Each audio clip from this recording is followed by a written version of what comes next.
Everyone knows the legends: Mustangs roaring down highways, Chargers leaving rubber on the track. But what if I told you that the 1970s held an entirely different kind of legend hidden in plain sight? Powerful sedans that didn't scream for attention but whispered secrets of performance, luxury, and rarity. They weren't mass-produced, they weren't mainstream. They were anomalies, experiments, race-ready sleepers, and luxury missiles built for reasons the world didn't understand or wasn't ready for. In this video, we're not talking about showroom stars. We're unearthing the rarest sedans of the 1970s that quietly disappeared from history. Some built in dozens, others in mere single digits. Each one has a story soaked in ambition, risk, and regret. If you've never heard of these cars before, that's no accident. They weren't meant for everyone, but today, you'll hear them roar again. The 1970s were a turbulent time for the automotive world. Oil crises, emissions regulations, and economic uncertainty turned the muscle car scene into a battlefield, and many icons fell. But amid the chaos, something unexpected happened. A handful of automakers, big and small, brave and bold, quietly unleashed a series of sedans that defied convention. These weren't your average family cars. They were four-door enigmas, wrapped in conservative styling but hiding raw power under their hoods. Some were built to homologate racing ambitions. Others were luxury statements for an elite few. And a few were simply ahead of their time. Too weird, too wild, or too rare to survive. What they all shared was this: obscurity. Today, we remember the Mustangs, the Chevelles, and the Chargers. But these sedans, they vanished, quietly slipping through the cracks of history, known only to collectors and die-hard enthusiasts. In this episode, we revive their stories. From Switzerland to Detroit, from backroom engineering experiments to canceled supercar programs, this list is filled with machines that never got their due spotlight. Let's turn back the clock and rediscover 8 of the rarest sedans of the 1970s you've likely never heard of until now. Car number 8, RollsRoyce Kamar. In 1975, Rolls-Royce did something radically different. They broke tradition. They handed over the design of their next luxury flagship to an outside Italian firm, Pininfarina. The result? The Rolls-Royce Kamar, a two-door sedan that instantly split opinion. Gone were the flowing lines of earlier Rolls-Royce sedans. The Kamar had sharp edges, slab sides, and a stance that looked more brutish than British. Some called it bold. Others called it blasphemy. But under that controversial skin was the soul of a luxury cruiser, powered by a massive 6.75-liter V8 engine, mated to a GM-sourced automatic transmission. It wasn't built for speed.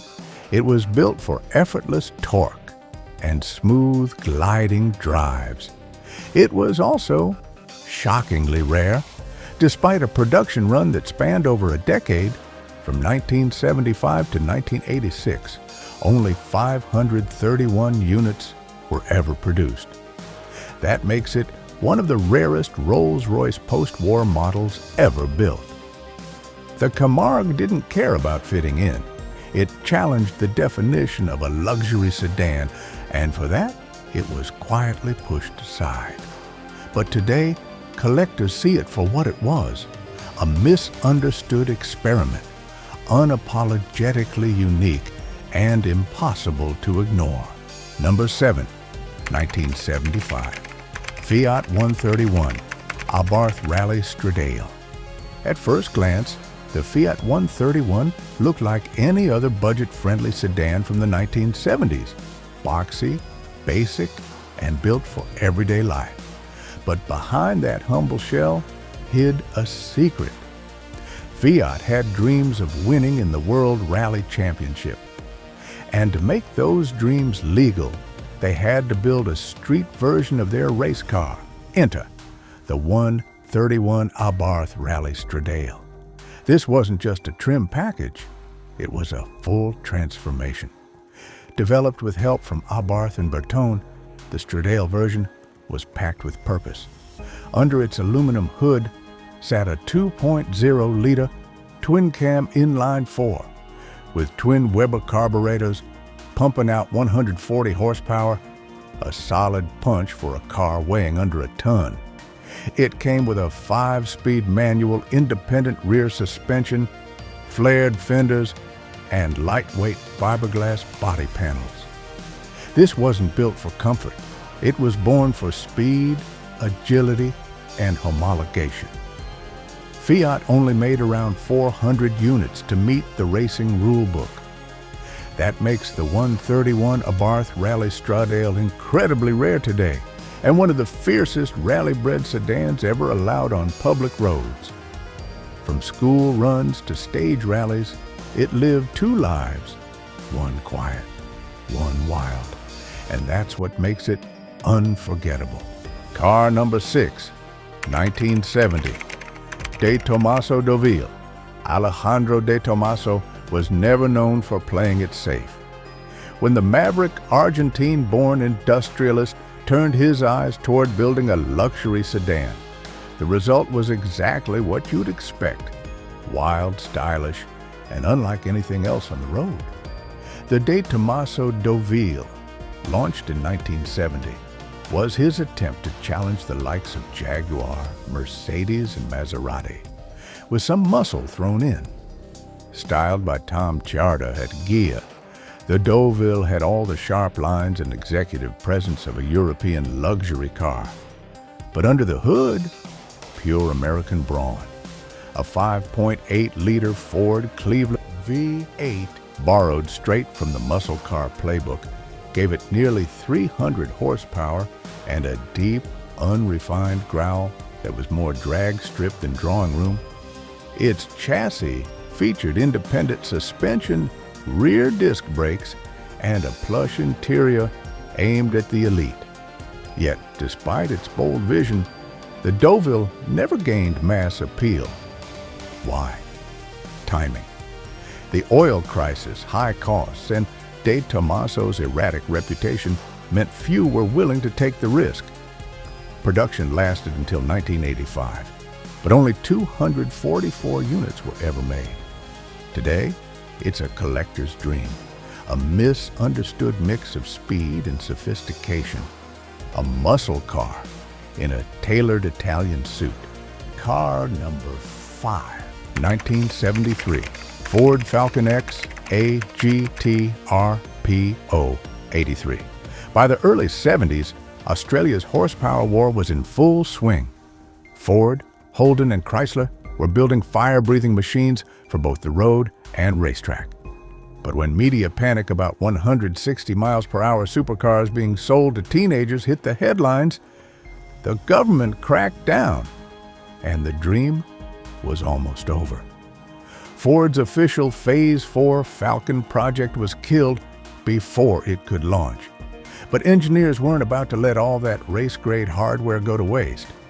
Quietly and without marketing, they slipped the components into a small run of Falcon XAGTH sedans. These stealthy monsters were given a secret internal code, RPO 83. Every RPO 83 was different, some with upgraded suspension, others with the high-performance 351 Cleveland Vahav 8, baffled oil pans, or GATHO spec components.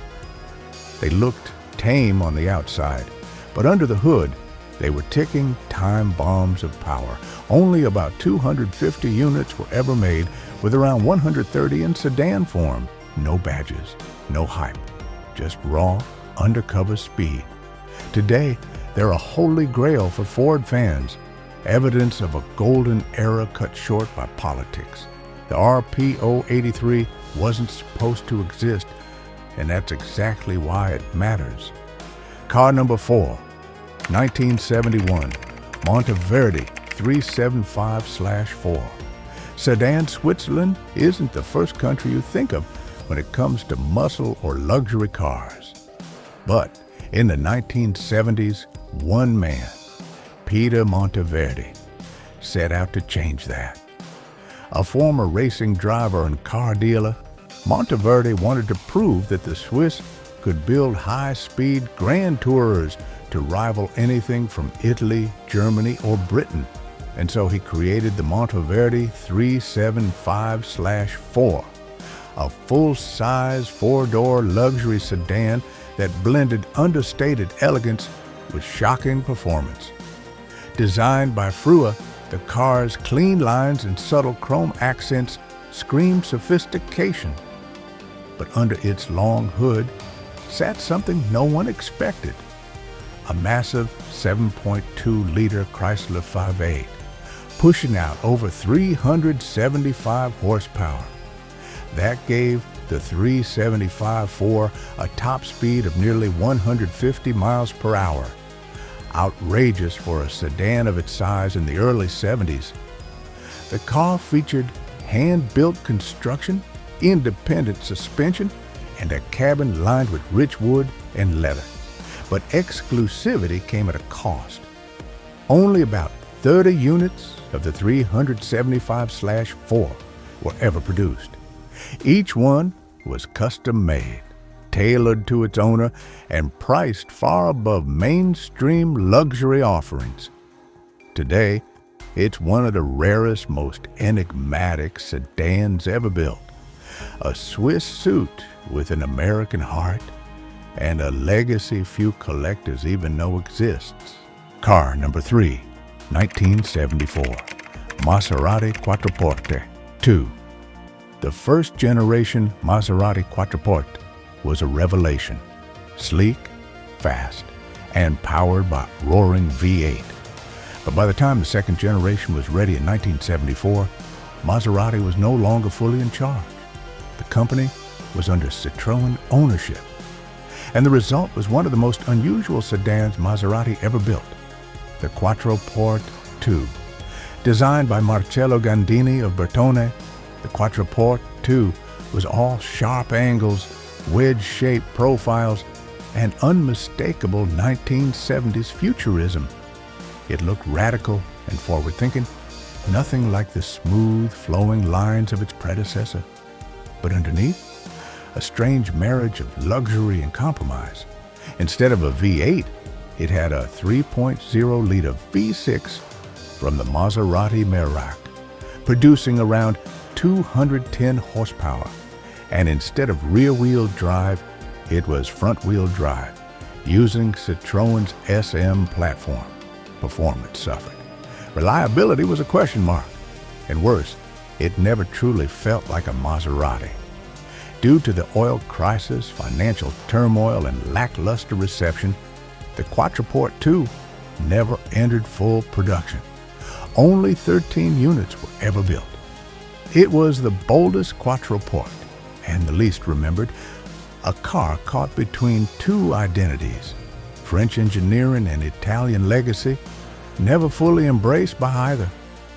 Today, it's an ultra-rare ghost from Maserati's most confusing chapter.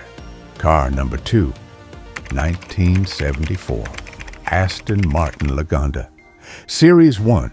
When you hear Aston Martin, you picture James Bond coupes, sleek, fast, and deadly. But in 1974, Aston took a surprising detour. They decided to build a luxury sedan, one that would blend the brand's racing pedigree with limousine-level comfort. The result? The Laganda Series 1, a car that looked as cool as it was rare. Based on a stretched version of the Aston Martin V8 platform, the Laganda Series 1 kept the same 5.3-liter V8 engine, delivering around 280 horsepower. That gave it a top speed of nearly 150 miles per hour, outrageous for a four-door luxury car of its time. The design, penned by William Townes, was elegant and unmistakably Aston, long, low, and sophisticated. Inside, it was handcrafted luxury, leather, wood, and bespoke details tailored to each buyer. But despite its potential, the car never went into full production. Why? Timing. Oil prices were surging, big V8s were falling out of favor, and Aston Martin, already struggling financially, couldn't support it. Only 7 units were ever built. That makes the Laganda series one of the rarest production Aston Martins in history. A car designed to make a statement, but too exclusive for even most collectors to ever see, let alone drive. Car number 1, 1972 Ford Falcon X XAGTH Phase 4. This car wasn't just rare, it was a ghost, a whisper of what could have been. The Ford Falcon XAGTH Phase 4 was meant to be the ultimate weapon in Australia's touring car wars. A factory-built supercar, bred for Mount Panorama and homologated for the streets. Based on the new XA Falcon body, the Phase 4 was to follow in the footsteps of the legendary Phase 3 GTHO, which had dominated Bathurst in 1971. Under the hood sat a race-prepped 351 Cleveland 538, paired with suspension, brakes, and weight-saving parts designed for nothing short of dominance. But just as the project was coming alive, it was crushed by panic. A sensational media story labeled these cars as 160-mile-per-hour missiles being sold to the public, fueling outrage and political pressure. In a matter of weeks, the entire Australian supercar program was shut down. Ford canceled the Phase 4 before it ever raced. Only 4 prototypes were built, 1 race car and 3 street versions. That makes it not just rare, but legendary. A car stopped before it could prove itself. A muscle sedan silenced by fear, not failure. Today, it's more than a car. It's an artifact. The Phase 4 represents what happens when power meets politics. And history is rewritten before the engine even warms up. These sedans weren't just cars. They were statements, bold, misunderstood, and often too far ahead of their time. Built in tiny numbers, powered by ambition, and buried under layers of regulation, bad timing, or public fear, they became ghosts of the golden age. Some were luxury missiles, others were secret race cars in disguise, but all of them shared one thing: they didn't fit the mold. Now, they're holy grails, vehicles collectors dream of but rarely ever see, because in the end, the rarest machines aren't always the loudest. Sometimes they're the ones that disappeared quietly.